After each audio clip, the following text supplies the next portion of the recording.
दोस्तों अभी हाल में आपने खबरों में सुना होगा कि अब यूपीआई ट्रांजैक्शन पर भी चार्ज लगने वाला है। सरकार ऐसा विचार कर रही है। तो आखिर क्या है पूरी सच्चाई, क्या खबर है और क्या सबको पैसे देने पड़ेंगे या फिर किसी किसी को देने पड़ेंगे, आज के इस वीडियो में मैं आपको इसी के बारे में बताने जा रहा हूं। क्योंकि अगर आपके पास में एंड्रॉइड फोन है तो डेफिनेटली यूपीआई तो जरूर होगा और आज के समय में हर किसी के फोन में होता भी है, क्योंकि हर किसी का बैंक अकाउंट होता है और हर कोई गूगल पे, फोन पे, पेटीएम रखता ही रखता है। पूरा माजरा क्या है और किसको पैसा देना पड़ेगा, किसको नहीं देने पड़ेगा, पूरी जानकारी मैं आज के इस वीडियो में दूंगा। पर वीडियो शुरू करने से पहले अगर आप चैनल पर नए हैं तो चैनल को सब्सक्राइब करके बेल आइकन को ऑल पर सेट करके जरूर रखिएगा। तो सबसे पहले बात करते हैं कि आखिर ये पूरा मामला है क्या और ऐसा सुनने में क्यों आ रहा है।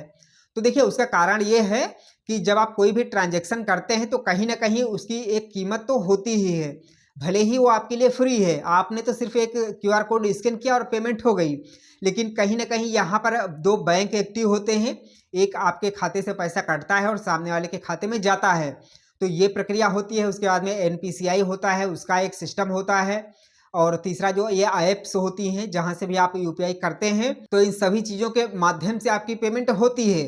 तो जाहिर सी बात है कि इतना सारा सिस्टम अगर लगा हुआ है तो उसको मेंटेन करने का खर्चा भी लगता ही लगता है, क्योंकि इतना बड़ा इकोसिस्टम ऐसे तो चलेगा नहीं। साइबर सुरक्षा भी एक जरूरी चीज होती है, तो उसमें भी काफी पैसा लगता है। तो ऐसे में ये पैसा आखिर आएगा कहाँ से? तो देखिए, अभी तक तो सरकार इसकी सब्सिडी दे रही है जिसके अंतर्गत ये फ्री में सब कुछ चल रहा है। लेकिन अब बात आती है कि आखिर सरकार कब तक इसका खर्च वहन करेगी, क्योंकि दिनों दिन यूपीआई का जो प्रचलन है वो बढ़ता जा रहा है। बहुत से लोगों ने यूज करना शुरू कर दिया है और बहुत से लोग धीरे धीरे नए नए अकाउंट्स बना के यूपीआई का यूज कर रहे हैं। तो इसका जो अकाउंट है वो दिनों दिन बढ़ते जा रहे हैं, तो ऐसे में उसका खर्चा भी बढ़ता जा रहा है।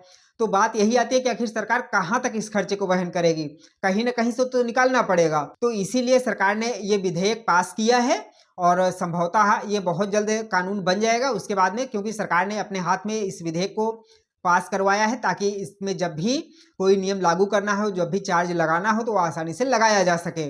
अब बात करते हैं कि आखिर चार्ज किसको किसको देना पड़ेगा। क्या हम सबको देना पड़ेगा 10-20 रुपए का जो ट्रांजेक्शन करते हैं, या फिर बड़े अमाउंट पे देना पड़ेगा? तो देखिए, अभी तक जो जानकारी निकल कर आ रही है उसके हिसाब से अगर 2000 के ऊपर का ट्रांजेक्शन करते हैं तो फिर आपको चार्ज देना पड़ेगा।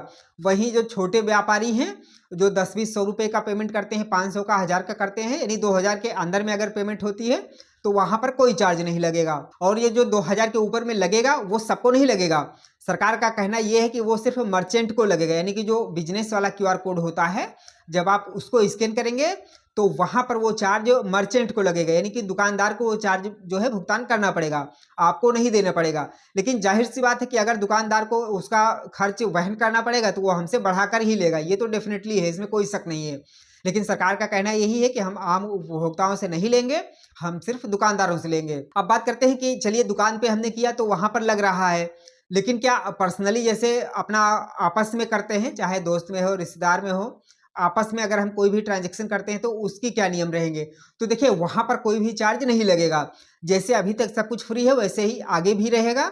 सिर्फ जो मर्चेंट वाला क्यूआर कोड होता है उस पर अगर आप 2000 से ऊपर का ट्रांजेक्शन करते हैं तो वहां पर आपको ये चार्ज देना पड़ेगा। हाँ, एक बात जरूर है कि अभी जो जानकारी है वो यही है कि पर्सन टू पर्सन जो ट्रांजेक्शन करेंगे उस पर नहीं लगेगा।